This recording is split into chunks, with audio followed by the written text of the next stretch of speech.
Você já percebeu que tem um momento na corrida que quase todo mundo conhece? Você não tropeça, não sente dor, não acontece nada externo, mas o corpo ele simplesmente não responde mais do mesmo jeito. As pernas elas ficam pesadas, a respiração perde o controle e o ritmo que antes parecia bem sustentável, de repente não é mais. E o curioso é que muitas vezes nós até queremos continuar, mas nada que se faça adianta. Isso não é acaso e também não é falta de preparo mental. É a fisiologia acontecendo no seu corpo. Olá, eu me chamo Dilvano Leder, sou treinador especialista em esporte de endurance e fisiologista do exercício. E hoje vamos falar sobre os limiares fisiológicos. Existem fronteiras bem definidas dentro do nosso organismo que determinam como e por quanto tempo conseguimos sustentar uma determinada intensidade. São os chamados limiares fisiológicos. E entender isso muda completamente a forma de você treinar e também competir. Quando você corre leve, naquele ritmo que dá para seguir quase no modo automático, o corpo, na verdade, ele está operando num estado bastante organizado.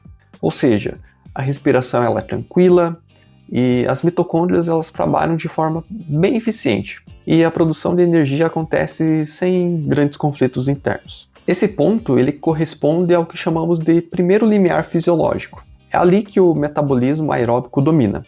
A gordura e os carboidratos são usados de maneira bem estável. O sistema cardiovascular ele trabalha sem estresse excessivo e a recuperação depois do treino ela é bem rápida. É por isso que esse ritmo parece fácil demais. É exatamente aí que muita gente erra.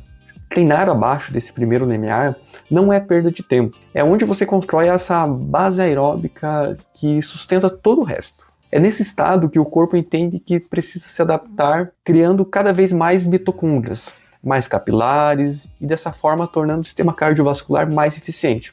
Você não está economizando esforços. Você, na verdade, está aumentando a sua capacidade, aumentando a capacidade do sistema. E com o tempo, isso faz com que os ritmos que antes exigiam grandes esforços comecem a passar a custar menos energia.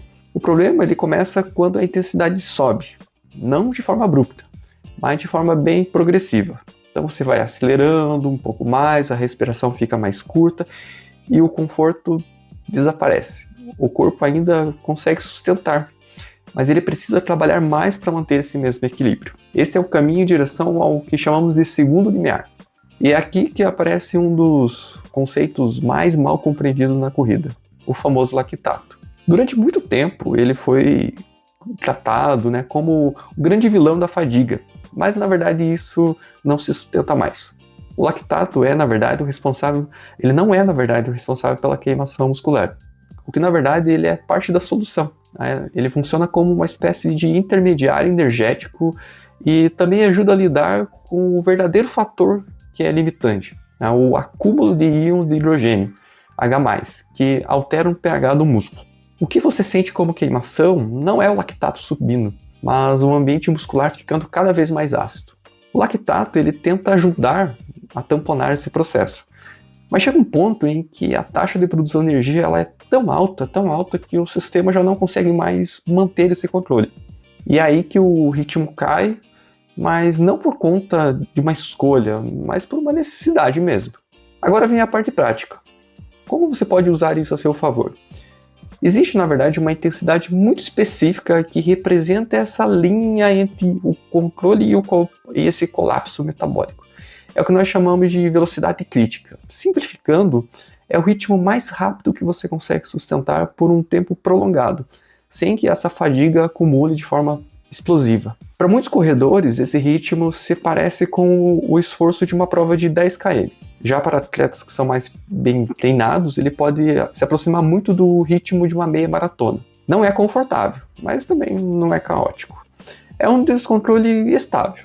Treinar próximo ou acima dessa velocidade provoca algumas adaptações bem importantes. A melhora do débito cardíaco, aumento da capacidade de tamponamento muscular e uma maior tolerância ao esforço contínuo. Ou seja, você ensina o corpo a melhorar, a funcionar melhor. E não, você não precisa de um laboratório para identificar esse limiar. Alguns testes simples de campo, ou a percepção de esforço, ou até a capacidade de sustentar um ritmo por 20, 40 minutos, já dão algumas pistas muito confiáveis. Com o tempo, o mais importante não é o número exato, mas reconhecer como você sente essas ondas no seu corpo. Na prática, uma semana de treino bem estruturada, ela não precisa ser complicada. A maior parte do volume deve acontecer em intensidades baixas, abaixo do primeiro limiar. É isso que sustenta a consistência e evolução a longo prazo. 1 ou 2 sessões por semana, elas podem ser próximas ao limiar ou um pouco acima dele, como os famosos intervalados. E dependendo do seu objetivo, alguns estímulos mais curtos e intensos também ajudam a melhorar o que chamamos de economia de corrida. O erro comum é inverter isso, é querer correr forte todos os dias. Tem uma frase que diz: quem corre forte todos os dias não corre forte nem um dia.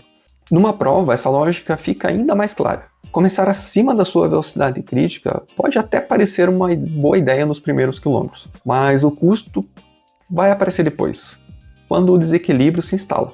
Não há ajuste mental depois que resolva.